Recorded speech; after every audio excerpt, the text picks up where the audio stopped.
Good morning sir అందరికీ. So, తల్లికి వందనం గ్రీవెన్సెస్ అనేటివి బెనిఫిషరీ మేనేజ్మెంట్ పోర్టల్‌లో ఏ విధంగా రైజ్ చేయాలి అనేది క్లియర్‌గా చెప్తాను. ఫస్ట్ మనకి గ్రీవెన్సెస్ అనేటివి 2 టైప్ ఆఫ్ గ్రీవెన్సెస్ ఉంటాయి. సో, వాటిలో మనం సర్వీస్ రిక్వెస్ట్ ఐడీ అనేది ఇన్‌కమ్ టాక్స్‌కి, గవర్నమెంట్ ఎంప్లాయీకి మాత్రమే వర్క్ ఫ్లో అనేది ఉంటుంది.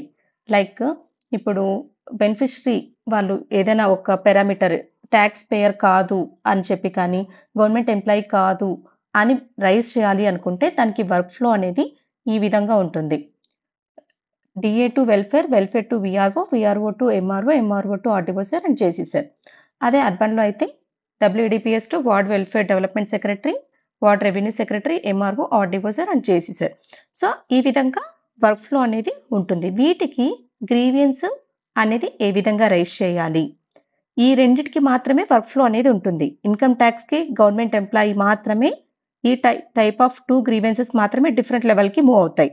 రిమైనింగ్ ల్యాండ్, ఎలక్ట్రిసిటీ, 4 వీలర్ ఇవన్నీ జస్ట్ వాళ్ళు నాన్ సీడింగ్ చేసుకొని వచ్చి జస్ట్ గ్రీవెన్స్ ఐడీ అనేది రైజ్ చేస్తే చాలు.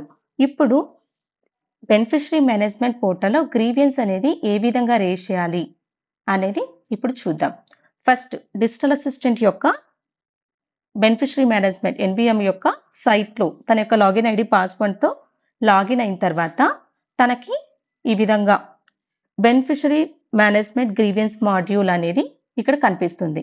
ఆ మాడ్యూల్ పైన క్లిక్ చేసి అందులో sub option create grievance option పైన క్లిక్ చేస్తే వాళ్ళకి నెక్స్ట్ ఈ విధంగా అడుగుతుంది. గ్రీవెన్స్ యొక్క అప్లికేషన్‌లో ఆధార్ నంబర్ ఏంటి, సిటిజన్‌ది, బెనిఫిషరీది ఎవరైతే వచ్చింటారో గ్రీవెన్స్ రైజ్ చేయడానికి వాళ్ళది, స్కీమ్ టైప్, ఇయర్, స్కీమ్ అంటే తల్లికి వందనం, ఇయర్ వచ్చి 25-26 సెలెక్ట్ చేసుకొని గెట్ డీటెయిల్స్ పైన క్లిక్ చేస్తే అక్కడ వాళ్ళకు గ్రీవెన్స్ యొక్క టైప్ అనేది కనిపిస్తుంది. అక్కడ బెనిఫిషరీ సాటిస్ఫై అయ్యాడా లేడా, మాక్సిమం సాటిస్ఫై అవ్వకపోతేనే వాళ్ళు అమౌంట్ పడలేదు గ్రీవెన్స్ రైజ్ చేయడానికి వస్తారు. సో, నో అని క్లిక్ చేసి వాళ్ళ యొక్క mobile number, Aadhaar number and caste certificate number enter చేసి సబ్మిట్ చేస్తే గ్రీవెన్స్ అనేది సబ్మిట్ అవుతుంది. వన్స్ గ్రీవెన్స్ సబ్మిట్ అయ్యాక ఇక్కడ ఒక గ్రీవెన్స్ ఐడీ అనేది క్రియేట్ అవుతుంది. సో, ఇన్‌కమ్ టాక్స్‌కి అండ్ గవర్నమెంట్ ఎంప్లాయీకి మాత్రమే మనం వర్క్ ఫ్లో అనేది ఉంది. సర్వీస్ రిక్వెస్ట్ ఐడీ అనేది క్రియేట్ చేయాలి. రిమైనింగ్ పారామీటర్స్‌కి, రిమైనింగ్ కేసెస్‌కి వాళ్ళు జస్ట్ గ్రీవెన్స్ ఐడీ అనేది ఒక్కటే రైజ్ చేస్తే సరిపోతుంది. ఇప్పుడు మనం చూస్తున్న పారామీటర్ వచ్చి వర్క్ ఫ్లో ఏ విధంగా ఉంటుంది, సర్వీస్ రిక్వెస్ట్ ఐడీ అనేది ఏ విధంగా జనరేట్ చేయాలి, లైక్ ఇన్‌కమ్ టాక్స్ అనేది ఎగ్జాంపుల్‌గా తీసుకుంటే ఏ విధంగా సర్వీస్ రిక్వెస్ట్ ఐడీ అనేది జనరేట్ చేయాలనేది చూద్దాం. ఎన్‌బీఎం లాగిన్‌లో బెనిఫిషరీ మేనేజ్మెంట్ గ్రీవెన్స్ మాడ్యూల్‌లో క్రియేట్ గ్రీవెన్స్ సర్వీస్ రిక్వెస్ట్, ఇక్కడ క్రియేట్ గ్రీవెన్స్ సర్వీస్ రిక్వెస్ట్ అనే మాడ్యూల్ పైన క్లిక్ చేస్తే అక్కడ మళ్ళీ నెక్స్ట్ గ్రీవెన్స్ టైప్ ఏది, డిఫరెంట్ మనకన్నీ చూపిస్తాయి. Electricity, government employee, income tax, land, urban property. మనం ఇప్పుడు చూస్తుంది government employee and income tax. ఈ 2 పారామీటర్స్‌కి మాత్రమే different level various work flow ఉంటది. రిమైనింగ్ వాటికి జస్ట్ ఇంతవరకు చేసినటువంటి గ్రీవెన్స్ ఐడీ అనేది సరిపోతుంది. ఇప్పుడు గ్రీవెన్స్ టైప్ సెలెక్ట్ చేసుకున్నాక స్కీమ్ సెలెక్ట్ చేసి ఫైనాన్షియల్ ఇయర్ సెలెక్ట్ చేసేసి సబ్మిట్ చేస్తాం. అప్పుడు ఇక్కడ మనకు బెనిఫిషరీకి ఏదైతే గ్రీవెన్స్ ఐడీ అనేది క్రియేట్ అయిందో ఆ యొక్క గ్రీవెన్స్ ఐడీ ఎంటర్ చేసి డీఏ లాగిన్‌లో సబ్మిట్ చేస్తాం గ్రీవెన్స్ వెరిఫికేషన్ దగ్గర. సో, అప్పుడు గ్రీవెన్స్ వెరిఫికేషన్ దగ్గర గ్రీవెన్స్ ఐడీ ఎంటర్ చేసి వెరిఫై చేసినప్పుడు అక్కడ ఏమైతే డీఏ అబ్జర్వ్ చేసుంటారో ఆ రిమార్క్స్ వెరిఫైడా కాదా, డాక్యుమెంట్ అప్లోడ్ చేసేసి రికమెండెడా కాదా అని సబ్మిట్ చేసి ఫార్వర్డ్ చేస్తాం. నెక్స్ట్ ఈ యొక్క గ్రీవెన్స్ డీఏ లాగిన్‌లో గ్రీవెన్స్ అనేది ఫార్వర్డ్ అయిన తర్వాత నెక్స్ట్ వెల్ఫేర్ యొక్క లాగిన్ క్రెడెన్షియల్స్‌తో ఎన్‌బీఎంలో లాగిన్ అయితే అక్కడ బిఎం గ్రీవెన్స్ మాడ్యూల్ క్లిక్ చేస్తే స్కీమ్ గ్రీవెన్స్ వెరిఫికేషన్ డాష్‌బోర్డ్‌లో టోటల్ ఎన్ని, పెండింగ్ ఎన్ని అని చెప్పి పెండింగ్ పైన క్లిక్ చేసి వెరిఫై చేసి ఫార్వర్డ్ చేస్తారు.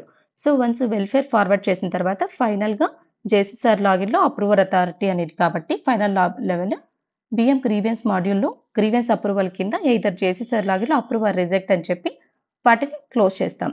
సో, ఫైనల్‌గా గ్రీవెన్స్ ఐడీ అనేది అప్రూవ్ అయిపోయి ఎలిజిబుల్ లిస్ట్‌లో డేటాబేస్‌లో అప్డేట్ అవుతుంది. ఈ విధంగా గ్రీవెన్సెస్ అనేటివి మనము ఇన్‌కమ్ టాక్స్‌కి, గవర్నమెంట్ ఎంప్లాయీకి మాత్రమే వర్క్ ఫ్లో అనేది డిఫరెంట్ లెవెల్‌లో వెరిఫై చేయాల్సి ఉంటుంది.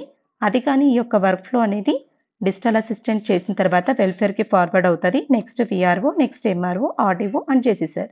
సో జేసీ సార్ లాగిన్లో మాత్రమే అప్రూవల్ ఉంటుంది. రిమైనింగ్ వాళ్ళందరూ ఫార్వర్డ్ చేయాల్సి ఉంటుంది. సో నెక్స్ట్ రిమైనింగ్ వాటికి చూసుకున్నట్టయితే ల్యాండ్, ఎలక్ట్రిసిటీ అండ్ 4 వీలర్. ల్యాండ్కి సంబంధించి అయితే సర్వీస్ రిక్వెస్ట్ ఐడి అనేది సపరేట్గా ఎంటర్ చేయాల్సిన అవసరం లేదు. ఏపీ సేవా పోర్టల్లో కానీ మీ సేవలో కానీ వాళ్ళు తెచ్చుకున్నటువంటి 1B ఆర్ ఎల్పిఎం ఆ యొక్క ID, service request ID enter చేసి జస్ట్ గ్రీవెన్స్ ఒకటి రైజ్ చేస్తే సరిపోతుంది. అండ్ ఎలక్ట్రిసిటీకి అయితే ఏఈ ఆఫీస్కు వెళ్ళి వాళ్ళు డీసీడింగ్ చేసుకొని రావాలి. అప్పుడు మనం గ్రీవెన్స్ అనేది రైజ్ చేస్తే సరిపోతుంది. సో అండ్ 4 వీలర్ అయితే డిఏ గ్రీవెన్స్ రైజ్ చేస్తే అక్కడ ఆర్టీఓ ఆఫీస్కి వెళ్ళి అక్కడ వెహికల్ వెరిఫై చేసేస్తే ఆటోమేటిక్గా డేటాబేస్లో అనేది అప్డేట్ అవుతుంది. ఈ విధంగా గ్రీవెన్సెస్ అనేటివి వెరిఫై చేయాల్సి ఉంటుంది. ఇది ప్రాసెస్ సార్. Thank you.